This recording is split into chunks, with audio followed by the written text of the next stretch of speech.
Hey gamers, I'm back again today with another video. I plan to be making individual matchup guides for top lane and how to play some matchups, but then I realized that some of the things I would mention might not be fully ingrained into many players yet. For example, if I was to explain the matchup between a Maokai and a Fiora, I would tell you to build a freeze on your side of the map, and maybe people don't know how to do that. So that's where this video comes in. I'm going to be teaching the basics of wave management for top lane in this video. So, right off the bat, as soon as you load into the game, you should be thinking, how do I want my wave in this matchup? Once you've figured out what you want your wave to be doing, you have to think, how do I get to this ideal wave state? The first wave in every game is very important because it establishes how the ebb and flow of the minions will follow after that. There are essentially 4 states of a wave, and they are as follows.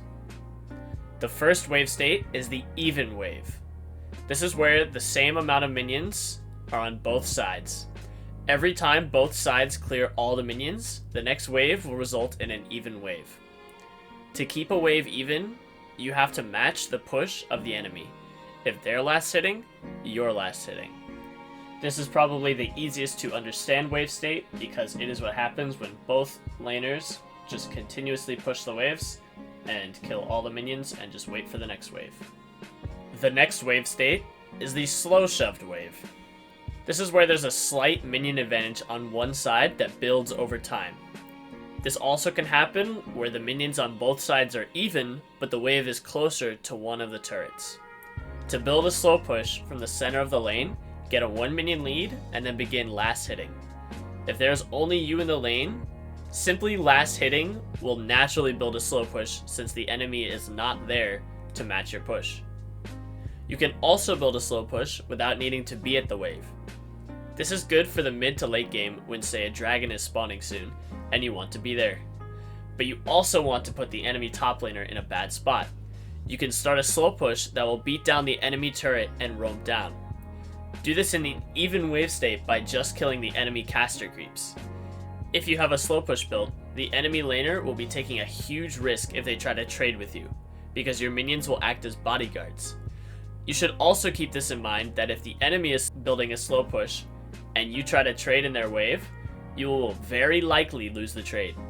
If you die to an enemy that has built a slow push, that is the worst case scenario, because not only did you die, the enemy will hard shove and you will lose all of those minions.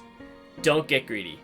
Do your best to soak XP and gold from their slow push, and get vision for yourself before the enemy wave reaches your tower to defend yourself from a potential jungle dive. Wave state number 3 is the hard shoved wave.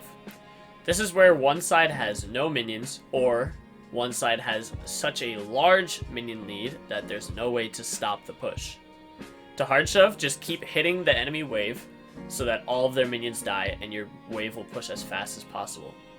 You want to hard shove once you've built up enough minions in your slow push and want to quickly clear the wave. This will allow you to roam because the enemy top laner has to clear a very thick wave. It could also be used to set up a dive if your jungler is in the area and you know you can kill them. Or it will set up a very good tempo reset because the enemy's wave will build up under turret and shove back towards you once you get back to lane. The final wave state is the frozen wave. It is arguably the most underutilized and most powerful wave state. It is where there are 2 to 4 minions extra on the enemy side of the wave, but the wave is closer to your tower. This results in a freeze because while one side has more minions, the other side's minions arrive first, creating a balance. You can cause a freeze to happen if the enemy hard shoves too slow, and you can hold the wave so that it doesn't crash on your turret.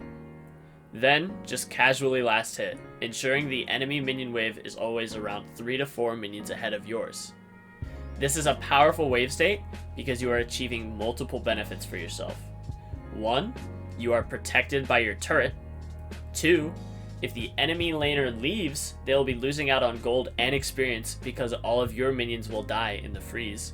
And 3, the enemy laner will be overextended in the lane if they can't break your freeze and will be weak to jungle. Something important to note is that if you successfully shove a wave that is slow pushed into the enemy turret, the enemy's wave will automatically begin slow pushing back towards you.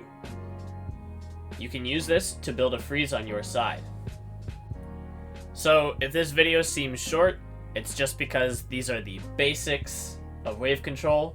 When I make future videos regarding matchups, I'll get more into the specifics of where I want you in the lane, when I want you doing these things, but that's gonna be it for this one. So thank you guys for watching, and I will see you next time.